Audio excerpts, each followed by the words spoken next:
All right, so I am here on the shoulders of Mount Kilimanjaro. This is Mount Mawenzi in the background here. She's usually very shy, but she's showing off today with some of my guides here that are leading us to the summit of Mount Kilimanjaro, and just wanted to go over a couple of the frequently asked questions. So number one, how do we get to the top? And so I'm going to turn that over to Safi. Safi, tell us a little bit about the plan to get to the top of Mount Kilimanjaro. Yeah, the most important things on Kilimanjaro is to drink more water, walk pole pole. Which means? Slowly. Slowly. Yeah, do it slowly. We're really going in with a distinct plan, guys, and we're going to go slowly to the summit to allow our bodies to acclimate. So yeah, because as long as you're doing it slowly, it means that your body will acclimatize really well. That's right. So that's why we tell the people every time to do it pole pole. That's right. And the other thing is for you to be positive all the time. As long as you're positive, then everything will work. That's it. Yeah. So rain or shine, whatever's going on, we're just going to keep trucking up the mountain, stay positive. We're going in with a distinct plan, and we're camping at places that are pre-planned to get us up the mountain in strategic stages so our body acclimates. We've got time to rest.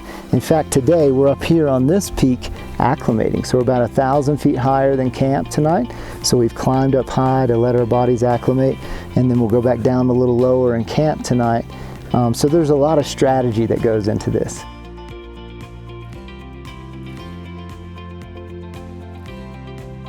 And one of the comments that we have from the group this time has just been the scenery is spectacular.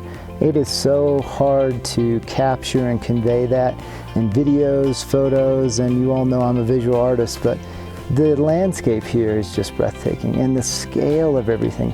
Guys, this is a 9 to 10 day extension to climb Mount Kilimanjaro. We're spending 7 days on the mountain, 7 days on the mountain.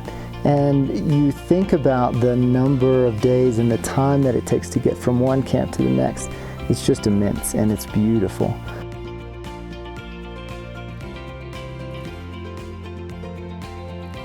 Our crew has been to the summit of Mount Kilimanjaro over 200 times. So they've done this many times. They've got the experience.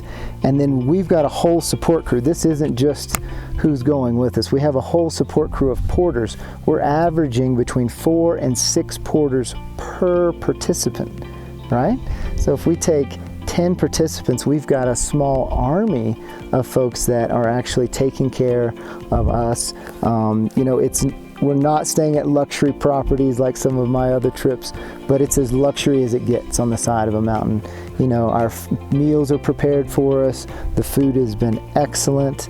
We have our own private toilet that's just for our group. So there's some real amenities here. There's not much to want for on a WALLSabout Kilimanjaro climb.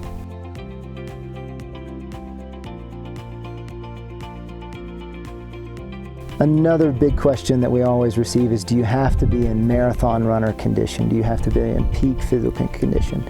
And my answer to that is, you need to be in good physical condition, but you don't have to be fit to run a marathon. The way that we've actually structured it to acclimate as we go, to go pole pole, it actually allows you to acclimate very well. So Safi, tell us about how fit does someone need to be in order to do one of these trips? Yeah, before they just doing Kilimanjaro, the good exercise is just running like a short distance, like 10 kilometers, maybe for 3 months or 4 months before they come here. Mm-hmm. Also, cycling is a really good exercise for Kilimanjaro too. So do some cycling, do some running. I know for myself, I was running 1.5 miles to 2 miles 3 times a week. Right now, I'm sitting at 15,000 feet, and I'm feeling pretty good. So. Coming in reasonably fit is a great thing, and it allows us to, for your body to acclimate a little bit faster.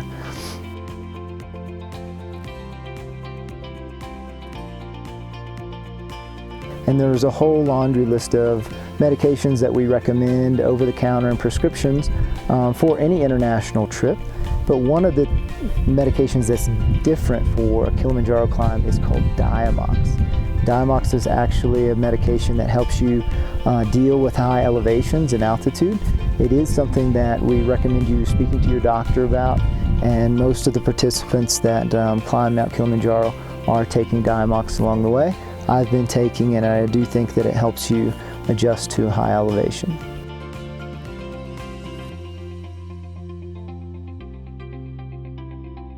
And yes, believe it or not, people still ask that crazy question. In fact, we just learned that women have a higher rate of summiting than men. So yes, absolutely women can do this trip, and we encourage that and champion that, and we hope that men and women alike want to come along and do this trip.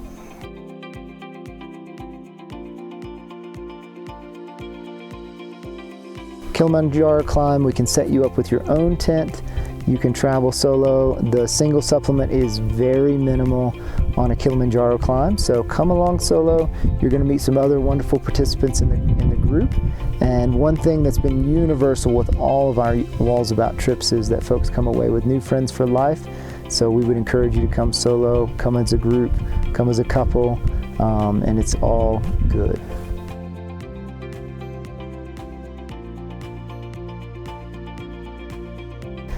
You know, we do see wild animals down in the first zone that we travel through, which is the rainforest zone. There's a potential to see some monkeys down there, different bird life. And as we come up the mountain, there's fewer and fewer different types of animals. Right now we're in an area, a zone called the high desert.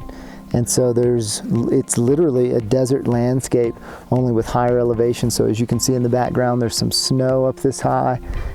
So, you know, it really varies. The wildlife that you'll see will vary based on the zone that you go in. Personally, I was most impressed with the moorland zone. That middle zone was just spectacular. The flowers that are around every step, and just the way that these rare species of palms that I've never seen in my life, and all of these different variations in the moorland was just really, really spectacular. And then another question that goes along with that, what about insects? What about flies and mosquitoes? Our very first day, you know, you still want to take your malaria medication because we are in the forest there. I wasn't bitten by a single mosquito, didn't see any around, but it's just a good precaution. And then as we've come up the mountain, I haven't seen anything. We found a ladybug and celebrated because it's good luck. But other than that ladybug, have not had any problems with any kind of flies or mosquitoes whatsoever.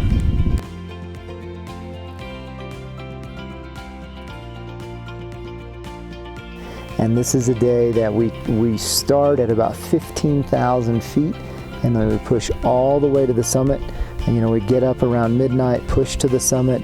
Once we summit, we don't dally, because at that elevation there's so little oxygen. So we get back down, take a nap, and then get back all the way back down to about 10,000 feet that day. Yeah, so we're really moving. Summit day is a massive day. So Sophie, for the participants at home, how hard is summit day? Yeah, on the summit day it's harder because it's really steep from the base camp to the peak, but as long as you're acclimatized really well, it's not that hard. Mm-hmm. So you can do it slowly as you do it from the beginning. Mm-hmm. Then as long as you're acclimatized really well, then the summit is not really hard as the people are thinking about. Right, and that's why it's so smart to do Kili over a 7-day period on the mountain, as opposed to rushing up the mountain in 5 days. It just gives your body a chance to rest and acclimate at these higher elevations, which is exactly what we're doing today.